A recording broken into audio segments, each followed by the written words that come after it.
If you clicked on this video, it's likely because you want to grow your Instagram in 2024. And also, I'm going to assume that maybe you haven't had the best luck growing so far. Or maybe you had some success in the past, but the strategies that you're using just aren't providing the same results. And I'm going to go out on a limb here and guess that one of the strategies you're using to grow on Instagram is hashtags. And even if that's not one of the strategies that you're using to grow on Instagram, that's most likely something that you've heard. You need to use this number of hashtags, you have to use this kind of hashtags, and hashtags are absolutely essential for growing. But honestly, that's not true. And that's why in today's episode, I'm going to be sharing with you my top tips for SEO and keywords in order to get more reach, results, and engagement on your Instagram in 2024. For those of you who don't know me, my name is Brock Johnson, and it's my job to help you grow on Instagram. I've personally grown my own following by over 600,000 followers, and I've helped tens of thousands of our InstaClubHub members grow their accounts as well. I've personally been an Instagram coach for about 7 or 8 years now, and there's definitely been a lot of changes over that time. One of the biggest changes, if not the biggest change on Instagram in regards to how you grow your following, is in regards to hashtags. When I first got started with this Instagram coaching business, one of my primary courses that is no longer available was called Help with Hashtags. And in fact, that was my best-selling course. Not because I had great marketing or because I had some secret sauce, but because hashtags were popular. And back in 2016, 2017, and 2018, hashtags were a real essential way that you could grow on Instagram. You could, if you were using the right hashtags strategically, grow your following and increase your engagement pretty reliably. There was a noticeable difference when you were using hashtags versus when you weren't. And so it was true for many years that if you wanted to grow your following and build a business on Instagram, you had to have an excellent hashtag strategy. And now before we go any further, let me just say that hashtags absolutely can still be effective. In fact, just a few weeks ago on Build Your Tribe, we released an episode that I did about how to use hashtags effectively, and I shared some of my top tips and strategies. But what I said in that episode and what I will repeat to you right now is that although they used to be extremely effective and reliable, and they can still be effective, they are no longer as reliable and they are no longer something that are make it or break it for your Instagram. And to be completely honest, unless you are using banned hashtags or you are egregiously or maliciously using a really, really bad hashtag strategy, like you're spamming hashtags or you're using hashtags in some sort of like inauthentic way that's going to get you blocked and go against Instagram's community guidelines, you're probably not going to have a negative side effect. There's probably not going to be any negative outcome for using hashtags. However, with that being said, I do believe that a lot of people focus on hashtags, they stress out over hashtags, and they spend a lot of time, energy, resources, even money to try to get the perfect hashtag list.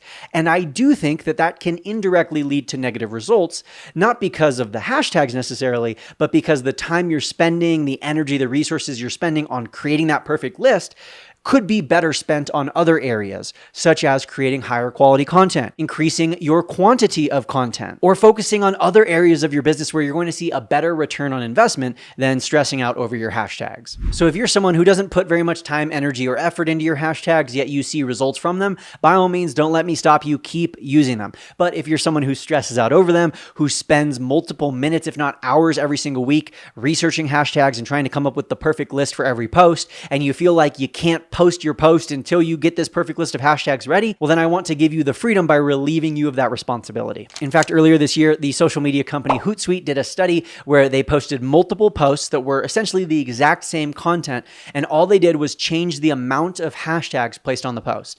3 of the posts had only 3 hashtags, and the other 3 posts had 30 hashtags, which for those of you who don't know, that's the maximum amount of hashtags you can use. You can use up to 30 hashtags on every feed post. And what Hootsuite saw was almost zero noticeable difference between the 2 different categories. Whether you used 3 or 30, they only saw a slight increase for the group that used significantly more hashtags. So that in and of itself, that study shows us, even though it's not a super widespread or diverse study, that does give us an idea of the ineffectiveness or at least the unreliability of hashtags. Another clue that we have that hashtags are less of a central growth strategy on Instagram in 2024 is that they have completely gotten rid of the recents category within hashtags. It used to be that when you would look up a hashtag on Instagram, there would be 2 separate categories, one for top posts and one for recent posts. The recent posts was literally anyone who had ever used that hashtag in reverse chronological order so that you could see everyone who's recently used it. But Instagram recently got rid of that. Adam Mosseri, the CEO of Instagram, on his Instagram stories, said that it was because people were abusing the recent section. They were spamming hashtags in order to dominate those sections. And it just became too much for Instagram as a company, as a staff, to keep up with and to keep an eye on all the millions of different hashtags. So they just decided as a policy to remove that feature altogether, which means you can now only get discovered on a hashtag if your post becomes one of the top posts within that hashtag. So that alone significantly decreases the likelihood of being discovered and the challenges presented around getting extra engagement or reach or views from using those hashtags. So with all of that being said, what the heck are you supposed to do? How are you supposed to get discovered? The answer is keywords. Now, what the heck is a keyword? A keyword, there's a lot of different definitions. You could get lost in the SEO mumbo jumbo of website design, blog writing, copywriting, all of that good stuff. But essentially, a keyword is a word that people would be looking for in order to discover you. So let's think about some keywords that might relate to this episode that you're watching or listening to right now. Some keywords that relate to this episode are Instagram hashtags, Instagram SEO, growing on Instagram, growing your following, Instagram keywords, getting discovered, those sorts of things. Those are keywords or keyword phrases that relate to this episode. And I know we might struggle to come up with some keywords, so in just a second, I'll give you 4 different ways that you can come up with keywords. But once you come up with them, I will also give you the 8 different areas of Instagram where you can include these keywords. And before we even get into any of this, it's important to recognize that a big reason that Instagram hashtags are less effective now in 2024 than they were in the past is that the Instagram artificial intelligence, the algorithms that run Instagram, have become much more intelligent, and they're able to scan and read and look at a wide variety of factors to help categorize our posts. So in the past, Instagram needed you to put hashtag pizza on your picture of a pizza in order to tell that this was a picture of a pizza and then show it to people who were looking up hashtag pizza. But now Instagram doesn't need us to add these hashtags in order to categorize our content. Instead, the computer and the artificial intelligence, these algorithms, can look at the photo of a pizza and say, that's a photo of a pizza. They can read our caption and not even look at the hashtags, just literally read the plain text in our caption and say, oh, hey, this person was talking about a cheese pizza that they got in New York City. And they are able to, and when I say they, of course, I'm referring to the computers, they're able to figure out what our posts are about. Basically, over the last decade plus, Instagram has gotten a lot better at doing its job, so they no longer have to rely on us to do that for them. And that's why hashtags were originally created. That's why they were invented. They weren't invented as a marketing tool. Hashtags were invented as a categorization tool so that people could categorize and tag their posts. But now, not only has Instagram improved all of these back-end computers that can figure out what your posts are about, they have done this strategically because they know that Instagram is one of the world's biggest search engines. People under the age of 25 use Instagram and TikTok to search for things more than Google. And if you include YouTube with that duo, so you have YouTube, Instagram, and TikTok, those 3 combine to make up the world's biggest search engine. Plus, even if you're listening to this and you're like, well, that's not me, I still use Google to look things up, or that's not my demographic is 65 plus and we still look up things on the internet. Well, when you look up things on Google, oftentimes you're going to get results from TikTok or from Instagram or from Facebook or from YouTube.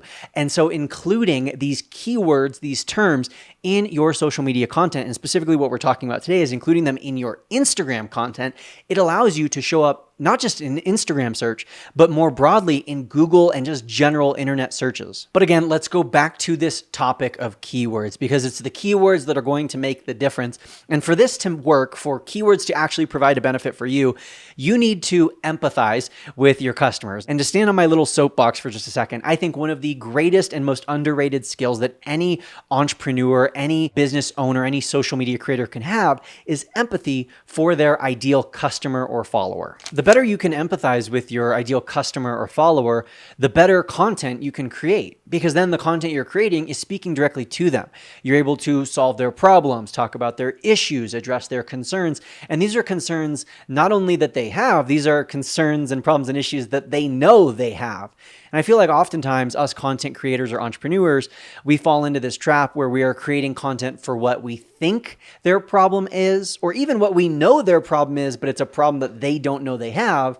And so if you are making content that is addressing a problem that they don't know that they have or that they don't even have at all, they're not going to pay attention. They're not going to listen. And that can extend into whatever kind of content you create. It doesn't just have to be problem-solving content. If it's making jokes, right, like humor, memes, that sort of relatable content, if you can't empathize with your ideal follower or customer, then you're going to be creating relatable content that's only relatable to you and only makes sense to you, but kind of falls flat to them.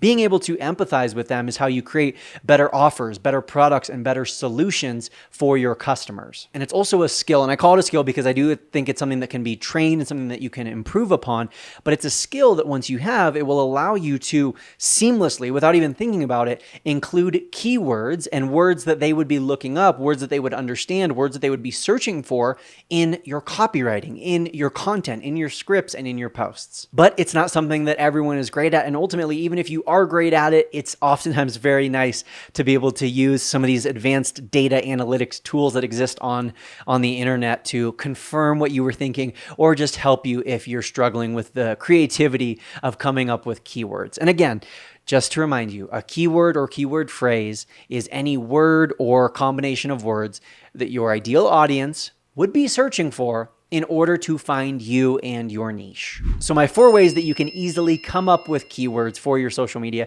is number 1, good old ChatGPT. Go over to ChatGPT and you can either reverse this prompt by telling ChatGPT, hey ChatGPT, I need you to help me come up with a series of keywords for Instagram.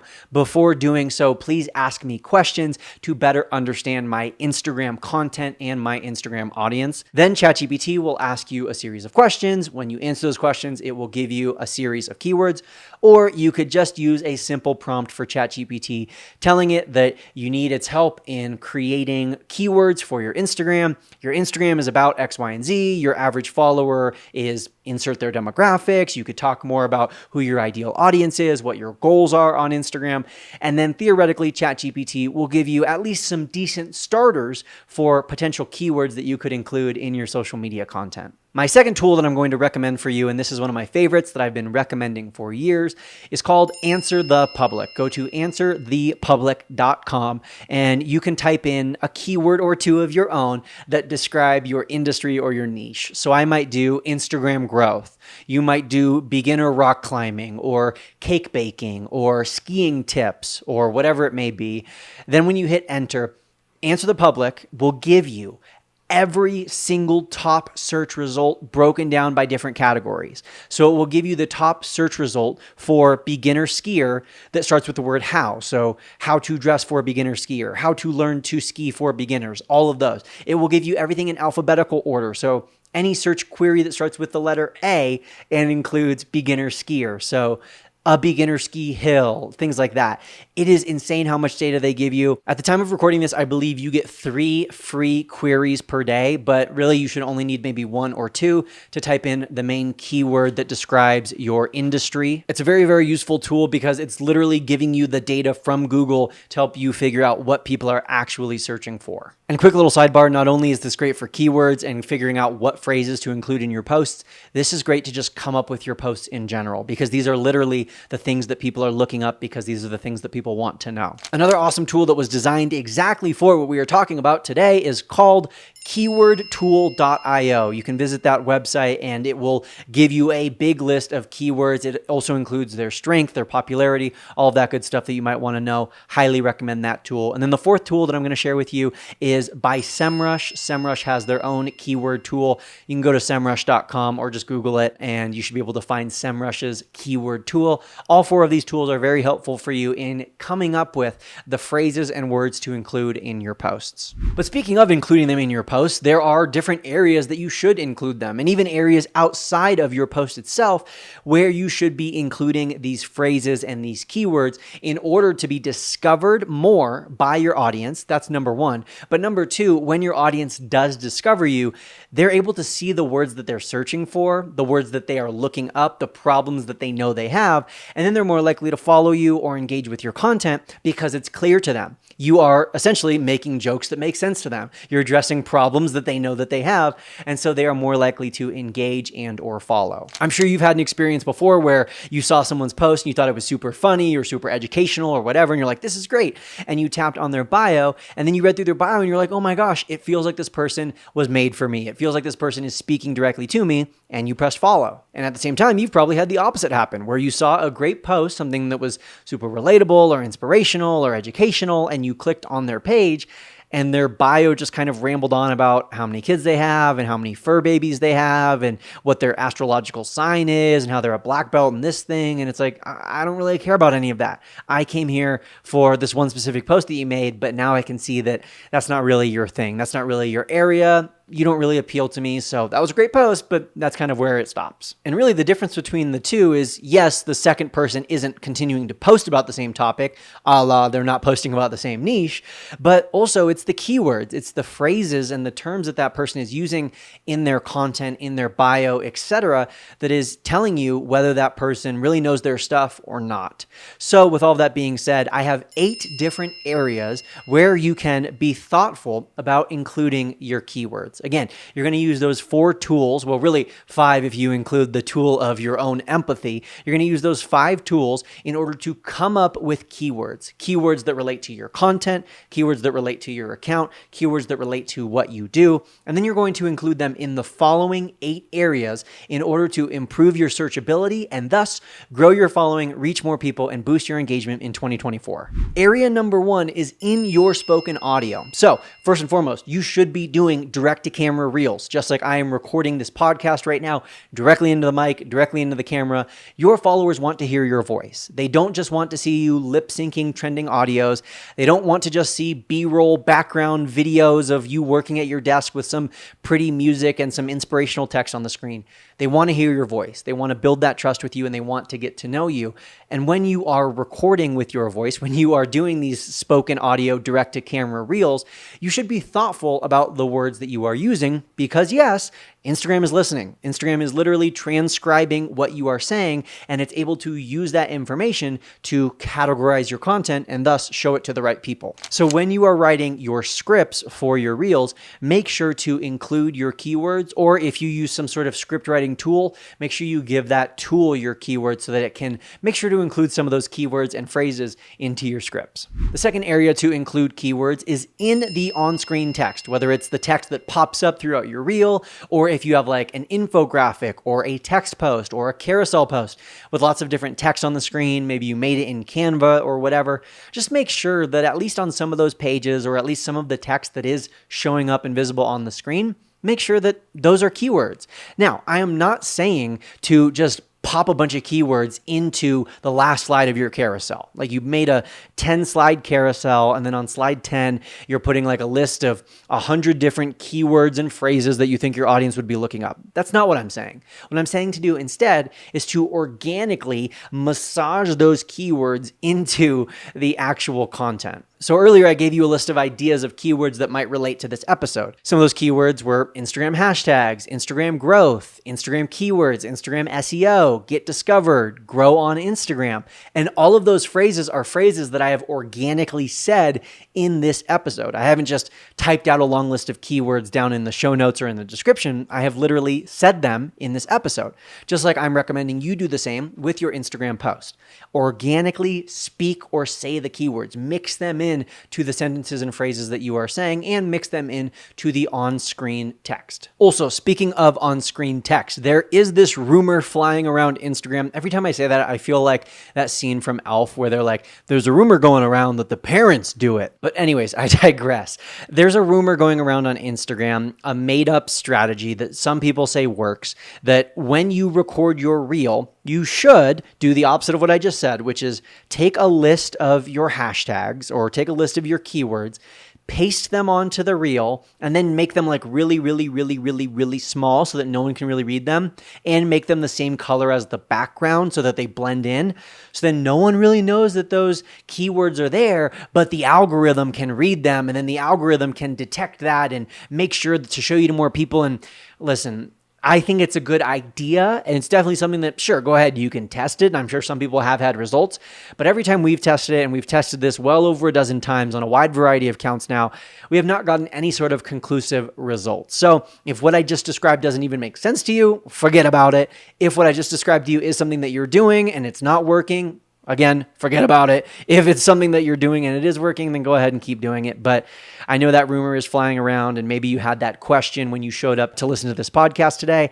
But from what we found, there is no conclusive evidence that suggests that adding a list of hashtags or a list of keywords to your reel, then pinching it down to making it super small and making it blend in with the background is going to give you any sort of noticeable bump or engagement boost. All right, moving on now. The third way that you can include SEO and keywords in your posts is in the caption itself, where in the past you used to have to write your caption and then include your hashtags maybe at the bottom of your caption.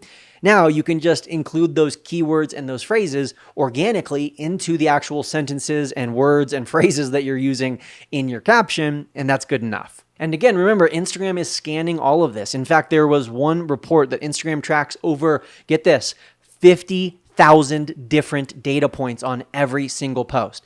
That means they're looking at a lot more than just the hashtags that you copy and pasted. They're also, moving on to number 4, the fourth area to include SEO and keywords, is they're looking at your comments. They're looking at what other people are commenting on your post and what you are commenting in response to those people. So let's say I make a post about becoming a barber and I get a bunch of comments from people within my community asking me questions about what's the best shaving kit to use, what's the best cream to use, what kind of barber school did I go to? I don't know if any of these terms are right. I just got my hair cut, so this is on my mind. But Instagram is able to read all of those comments from myself and from everyone else in my community, and that helps give Instagram an idea as to what my content is about and thus whom my content should be shown to. All right, so all of those first 4 are related to your post, right? It's the spoken audio, the on-screen text, which I should add includes the closed captioning, the actual caption below your post, and the comments that are left in the comment section. All 4 of those relate to your actual content, but there are also other areas of your Instagram profile that can also benefit from having keywords and SEO optimization, or I guess it's just SEO because SEO stands for search engine optimization. I haven't said that already, but in case you were wondering, that's what SEO stands for. All right, moving on. The 5th different area where you can include keywords and improve your SEO is in your actual bio. Now, a few years ago, Instagram gave us the ability to add hashtags to our bio, but then very quickly after that, they made the entire bio somewhat searchable. So unfortunately, every single word that you type in your bio is not directly searchable.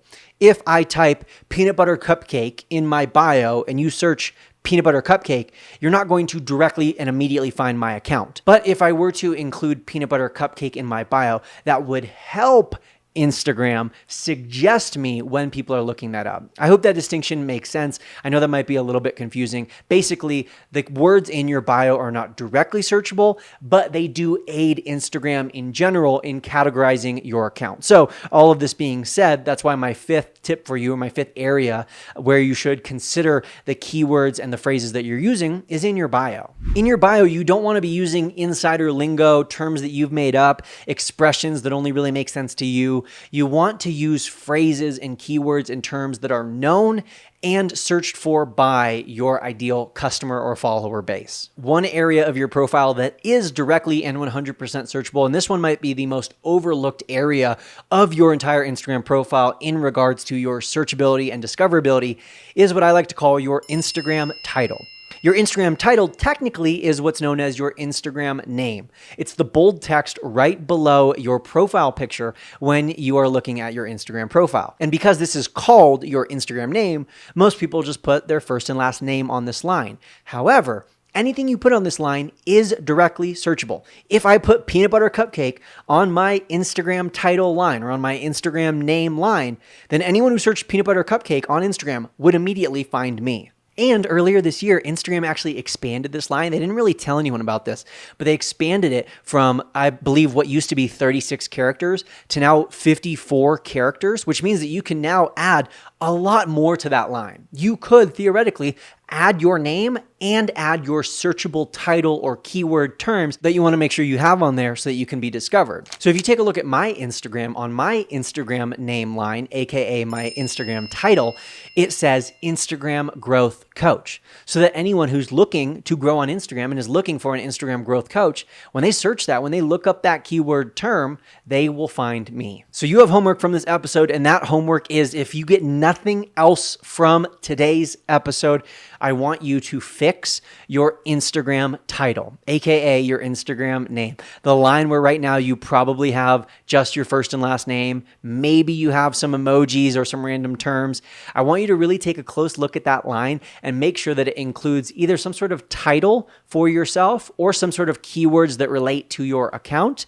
And whether it's a title or keywords that relate to your account, we need to make sure that those terms are searchable and are searched for at a relatively high volume by your ideal follower or customer. Speaking of your profile, the one last area that I think you might have already assumed is searchable and where you might want to include keywords is in your username itself. So if I didn't already have a following, and if I wasn't already known as Brock 11 Johnson, I might consider changing my Instagram username to Instagram Coach Brock, or Brock underscore Instagram guy, or Brock underscore IG growth coach, or Brock underscore IG coach, so that I could include those keywords in my username and thus improve or increase the likelihood of myself being discovered when people are looking for someone like me. So that was number 7. The 8th and final area where you can include these keyword terms and phrases is none other than your hashtags. Again, we've already talked about hashtags enough in this episode, but I've often found that people use hashtags that are way too broad,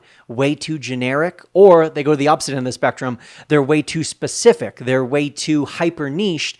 And so no one is even looking those things up. Hashtags on Instagram were the original keywords. So now, as we move into this phase where keywords are more broadly applicable and you can include them in more areas, yeah, go ahead and make sure to include them in your hashtags as well. And if you want to learn more about hashtags, I highly recommend checking out the episode of Build Your Tribe that we did just a few weeks ago, giving you all of my best tips and strategies around finding your ideal list, making sure that your hashtags aren't too big, aren't too small, avoiding the biggest pitfalls or mistakes of hashtags, and just overall how to use them to actually see effective results in 2024. Thank you so much for listening and or watching today. I appreciate you, and I'll see you next time.